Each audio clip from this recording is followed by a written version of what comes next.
네, 안녕하세요. 최고의 행복 건강 플러스의 김태진입니다. 안녕하세요. 손문선입니다. 입추가 2주나 지났는데도 네. 굉장히 덥죠. 너무 덥죠. 네, 이 역대급 더위 때문에 지난 한 주에 온열 질환으로 응급실을 찾은 환자의 수가 500명을 넘었었다고 합니다. 네, 이 질병관리본부가 이 온열 질환자 집계를 시작한 이후 역대 최고치라고 합니다. 이 7일부터 13일까지 약 일주일간 열사병, 열탈진, 열경련, 열실신, 열부종 등으로 진료를 받은 온열 질환자 수가 무려 520여 명이라고 밝혀졌네요. 네, 아무래도 좀 이렇게 예방을 하고 미리 주의를 해야 될 텐데 네. 보건당국에서는 온열 질환 예방을 위해서 일단 물을 좀 자주 마시고요. 그러면 술이나 카페인 음료 피하시는 게 좋고요. 어두운 색깔 옷이 왜 좀 더 덥잖아요. 어두운 색 옷 피하시고 좀 달라붙는 옷도 주의해 줄 것을 당부했습니다. 네, 그리고 또 사람 많은 곳에서 이제 온열 질환자를 좀 발견하게 되셨다면, 좀 발생했다면, 즉시 시원한 장소로 옮기고 또 수분을 꼭 섭취하도록 하고요. 네. 환자분은 신속히 또 119에 신고하시기를 바라겠습니다. 네, 그리고 이렇게 좀 날씨가 많이 더우면 밖에 나가는 것도 맞아요. 귀찮고 힘들죠. 네. 그래서 어디가 아플 때도 좀 날씨가 풀리면 나가야겠다 이렇게 좀 미루시게 되는데 그래서 아픈 분들 좀 집에서 그냥 쉬고 계시는 분들 많을 것 같습니다. 자, 이번 시간에 그런 분들 네. 저희와 함께 하시면서 좀 통증이나 평소에 아프셨던 부위들 다시 한번 생각해 보시는 그런 시간 되셨으면 좋겠어요. 네, 자 오늘 여러분께 이 참으면 병된다는 속담 꼭 명심하시면서 네. 정말 건강이 얼마나 중요한지 도움 말씀 주실 분 모셔보도록 하겠습니다. 네. 여러분의 발목 건강을 책임져 주실 분입니다. 김성윤 정형외과 전문의 모셨습니다. 안녕하세요. 어서 오십시오. 안녕하세요. 네, 좋은 말씀 부탁드립니다. 자, 최고의 행복 건강 플러스 시청자 여러분들의 상담 전화를 받고 있습니다. 발목 같은 경우는 이제 습관적으로 삐는 분들이 생각보다 많이 있는데 네. 금방 괜찮아지겠지 하고 방치하시면 정말 큰 병이 됩니다. 발목에 조금이라도 이상이 있으시다면 저희 방송 지켜봐 주시고 또 저희에게 전화 주시길 바랍니다. 네, 방송 보시면서 궁금한 점 있으신 분들 026938-1666, 026938-1666번으로 전화 주시면 되는데요. 오늘의 주제는 발목 통증입니다. 네. 특히 연세 드신 분도 그렇지만 젊은 분들은 발목을 이제 다치면 흔히 발목 뼈다, 네네네. 삐끗했다 이렇게 해서 그냥 많이 놔두시거든요. 음. 쉬면 된다고 생각하시는데 이게 방치했다가 더 크게 진행될 수도 있으니까요. 이번 시간에 평소에 좀 발목 때문에 고생하셨던 분들 전화 주셔서 자세한 상담 받아보시기 바랍니다. 여러분들 많은 참여 부탁드리고요. 지금부터 건강 플러스 시작합니다.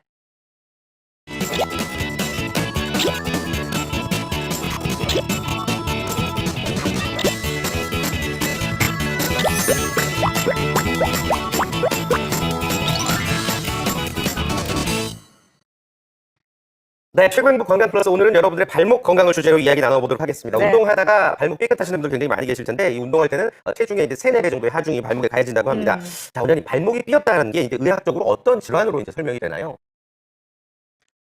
발목을 삐었다는 것은 다른 말로 발목 염좌가 생겼다는 말입니다.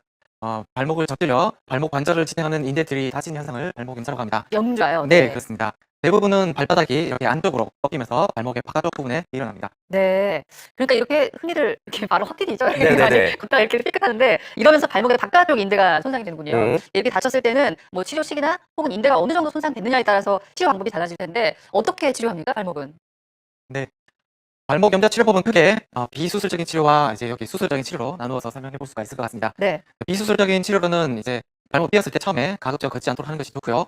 냉찜질, 압박, 다리를 높여 붓기를 가라앉히는 것이 중요합니다. 그리고 좀 심하게 삐었다 싶으면 목발, 부목, 그리고 석고, 보조기를 사용해서 추가적인 인대를 이제 다치는 것을 방지하는 것이 중요하고요. 마지막으로 이제 적절한 재활 운동을 해서 이제 인대 기능을 회복하는 것이 더 좋습니다. 네. 그러나 이제 발목을 심하게 삐었다면 이제 수술적인 치료도 필요할 수가 있을 건데요. 이럴 때 보통 인대 단축 및 보강 수술, 그리고 인대를 만들어주는 수술, 발목이 벌어졌을 때 이제 발목을 벌어진 걸 고정해주는 수술, 그리고 연골이 떨어지는 것에 대한 관절 내시경 수술법을 할 수가 있을 겁니다. 네, 네. 좋습니다. 일단은 뭐 쉬기도 하고 혹은 이제 수술을 받기도 하고 일단은 약하게 다쳤을 때는 쉬면 되는데 이제 그렇지 않을 경우에 수술적인 치료가 들어가는군요. 맞습니다. 네. 이 상태에 따라서 다양한 치료법이 적용이 될 텐데 자, 그렇다면 오늘 이 중에서 좀 집중적으로 설명해 주실 치료법은 어떤 것들이 있을까요? 네, 오늘은 이제 발목 염좌 후에 수술이 필요한 경우에 대해서 말씀을 드리고자 합니다. 인대가 모두 이제 끊어져서 봉합할 만한 인대 조직이 없거나 또는 뼈가 부러지는 것 또는 이제 연골이 떨어지는 병변이 있을 때 이제 수술적인 치료가 필요할 수가 있습니다. 그리고 인대를 다친 후에 6주가 지났음에도 불구하고 발목이 붓고 뻣뻣하고 아픈 증상이 지속되거나 또는 걸을 때 걸리는 느낌이 있을 때도 수술적인 치료가 필요할 수가 있을 겁니다. 마지막으로 이제 보존적 치료 후에도 발목이 심하게 이제 꺾이면서 벌어지면서 이제 그냥 이 상황을 그대로 놔뒀을 경우 이제 발목 관절염이 생길 수가 있기 때문에 또 수술적인 치료를 고려해야 할 것입니다. 네. 네. 일단은 이제 다치고 보통 이제 쉬고 지켜보는데 6주, 그러니까 한 달 반 정도가 지나도 계속 붓거나 문제가 생기면 좀 봐야 된다. 그런 말씀을 주셨습니다. 원장님, 그렇다면 이제 소개해 주신 그런 이제 치료법 중에서 발목 염좌 염좌. 수술을 받은 좋은 사례를 준비해 주셨다고 일단 했는데 치료법이 예. 몇 가지가 있는지 한번 볼까요?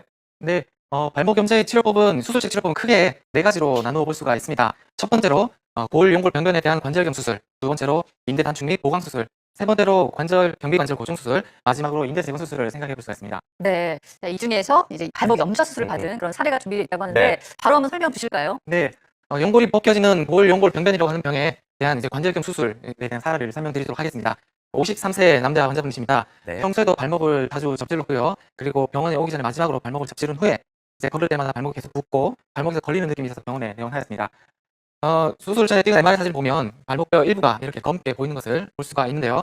이렇게 발목뼈가 검게 되었다는 뜻은 발목 위에 있는 연골 부분이 떨어졌다는 것을 의미합니다. 네. 그래서 이제 발목에 대한 연골이 떨어졌기 때문에 저희들이 이제 관절 내시경으로 떨어진 연골을 제거하고 그 다음에 연골을 재생할 수 있는 시술을 하였습니다. 약 1년 뒤에 다시 MRI를 찍었는데 좀 전에 보였던 검은색 부분이 사라지고요.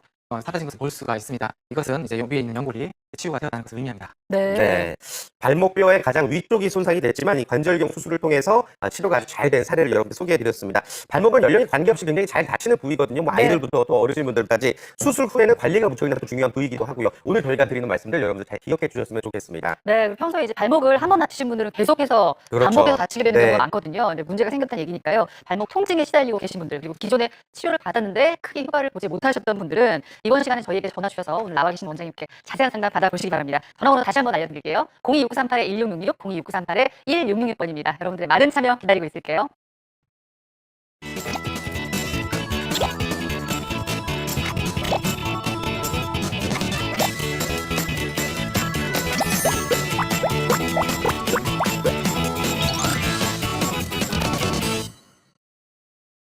네, 최고 행복 건강 플러스 함께하고 계십니다. 보통 발목이 삐어서 이제 통증을 일으켜도 정말 며칠 쉬면 낫겠지라는 생각으로 많이들 방치하시거든요. 근데 그렇습니다. 호전되지 않는 경우들이 이제 종종 문제가 되곤 하는데 발목이라는 게 이제 어떻게 손상이 되고 또 증상에 따라서 어떻게 분류할 수 있는지 좀 헷갈려하는 우리 시청자분들을 위해서 다시 한번 좀 설명을 해주실까요?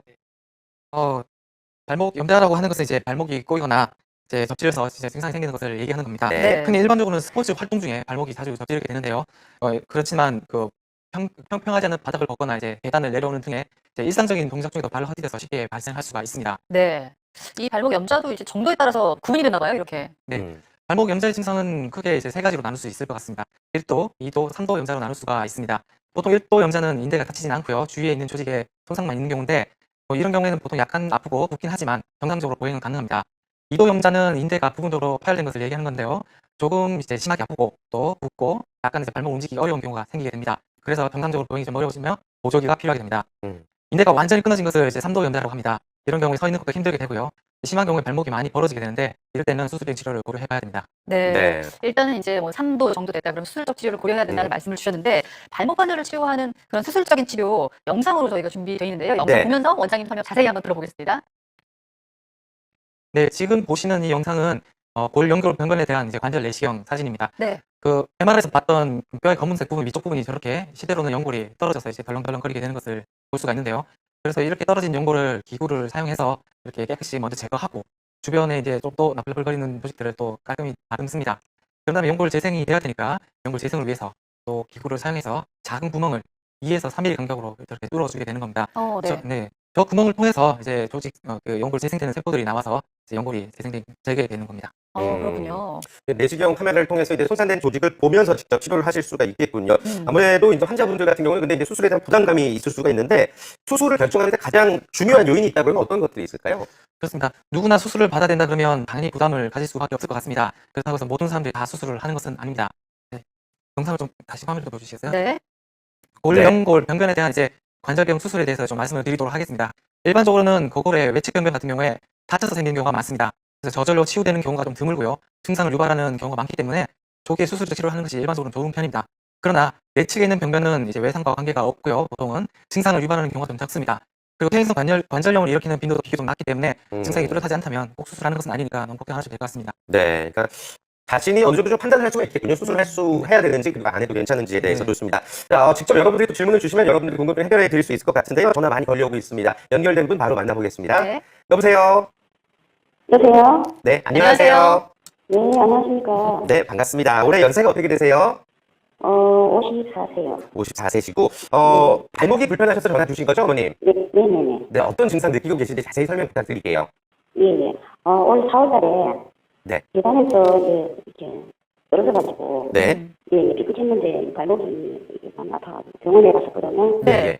예, 예. 병원 가니까 그 당시에는 뭐 아무 뭐 뼈에 근도 안 가고 이렇게 했다 해서 그냥 예, 여도로 왔거든요. 네. 그 옛날에 많이 붓더라고요. 음. 그래서 예, 가까운 뭐 이제 한의원에 가가지고 침을 한 4일 동안 맞고 막 물리치고 받고 이래가 조금 덜 해가지고 네. 예, 안 갔어요. 안 가고 근데 그 뒤에 또 이게 여기 발목이 막 아파가지고 음. 예.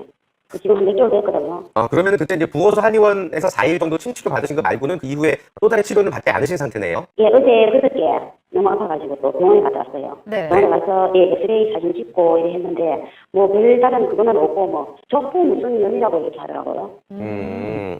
알겠습니다. 좀 구체적으로 원장님이 몇 가지 여쭤보셔야 될 것 같은데요. 자세히 좀 들어보시고 또 답변도 잘 부탁드릴게요. 네. 네, 지금 보니까 이제 다친 지는 약 4개월 정도 지난 것 같습니다. 네네. 보통 이제 다치고 나서 혹시 병원에서 부목이나 홈깁스 같은 걸 했었나요? 아, 그걸 하라 했는데. 네. 예, 기부스는 아니고 있잖아요. 네. 예. 그걸 하라 했는데 제가 그때 잘 형편이 못했었어요. 예. 네. 보통 이제 발목을 다치고 나면 보통 이제 많이 아플 정도면 보통 이도 염자 이상이 생겼을 가능성이 많은데요. 네. 이도 염자 이상의 경우에는 처음에 부목 고정이나 뭐 석고 고정 또는 보조기를 하지 않았을 때 인대 손상이 잘 치유가 되지 않고 계속 이제 증상을 일으키는 경우가 참 많습니다. 보통 초기에 치료를 잘 하셨으면 금방 좋아지셨을 건데 아마도 초기 치료를 잘 못하다 보니까 또 사는 게 좀 힘들다 보니까 그렇게 지내셨던 것 같습니다. 네. 보통 이제 인대가 이렇게 다치고 나서 꽤 오랜 시간 동안 방치하거나 그냥 지냈을 경우 인대가 이제 자연스럽게 좋은 상태로 낫기보다는 이제 두꺼워지고 또 섬유 조직이라고 해서 흉터살로 좀 바뀌어서 낫는 경우가 많습니다. 그러면 인대 기능이 좀 떨어지기 때문에 계속 발목 통증을 일으키고 그런 경우가 많고요. 두 번째로는 인대 주변의 살들이 이제 염증 반응이 계속되다 보니까 좀 두꺼워지고 증식이 됩니다. 그러면 증식된 살이 걸을 때마다 발목 안으로 끼어 들어가서 증상을 일으키는 연부조직 충돌 증후군이라는 병을 일으키기도 하는데요. 네. 아마 그럴 가능성도 있을 것 같습니다. 네. 그렇다면 이제 그 어머님 같은 예를 들어서 지금 저희가 전화 상담이어서 정확하게 네. 판단을 내려드릴 수는 없지만 조금 의심이 가는 증상으로 연부조직 충돌 증후군을 말씀해 주셨는데 네, 이런 그렇습니다. 경우에는 어떤 치료가 가능할까요? 우선 정확하게 그런 병변이 맞는지 정밀 검사가 필요할 겁니다. 네. 염자가 생겼다고 해서 대부분 바로 정밀 검사를 하지는 않지만 한 3개월 정도 지나고 나서도 증상이 계속된다면 정밀 검사가 필요하다고 생각됩니다. 그래서 연부조직 충돌 증후군은 맞는지 아니면 뭐 이전에 보여줬던 골연골 병변이 있는지 이런 것들 먼저 확인할 필요가 있고요. 네. 그런 다음에 연부조직 충돌 증후군이 맞다면 일반적으로는 다시 약물 치료를 하면서 붓기를 가라앉히고 염증을 가라앉혀 보는 것도 괜찮을 겁니다. 심한 경우에 그래도 효과가 없다면 주사 치료를 하거나 체외 충격파 치료를 하거나 이런 비수술적인 방법으로 치료를 먼저 해보는 게 좋겠습니다. 네. 그러나 그래도 좋아지지 않는다면 또 수술적인 치료를 한번 생각해봐야 되겠습니다. 네.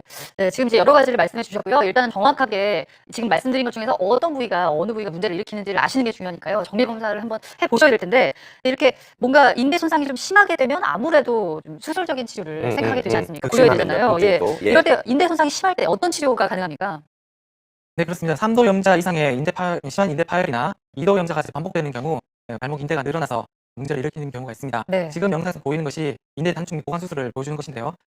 두 번째 그림을 보면 이제 늘어난 인대를 이제 절개하는 모습을 볼 수가 있습니다. 세 번째, 네 번째 보면 이제 늘어난 인대를 당겨서 바깥쪽 복숭아뼈에 다시 붙이게 됩니다. 이러면 늘어난 인대가 좀 타이트해지게 되는데요. 그러나 그 인대 자체가 이미 늘어났었기 때문에 이것만으로는 좀 힘이 약합니다. 그래서 마지막 그림에서 보듯이 주변에 있는 다른 인대 구조물을 당겨서 윗부분을 보강하는 이런 수술법이 필요하게 될 것입니다. 네. 자, 이 수술의 특징이 있다 그러면 한 번 더 정리를 해 주실까요? 네, 이 수술은 이제 다른 이 힘줄을 사용해서 인대를 만들어주지 않고 원래 인대 구조물을 차단해서 보강할 수 있기 때문에 그리고 수술 후에 운동 범위가 거의 정상으로 회복되기 때문에 대체적으로 결과가 양호합니다. 편안하게 수술 받을 수 있을 것 같습니다. 네, 네. 좋습니다. 인대 단축 보강 수술 설명을 드렸고요.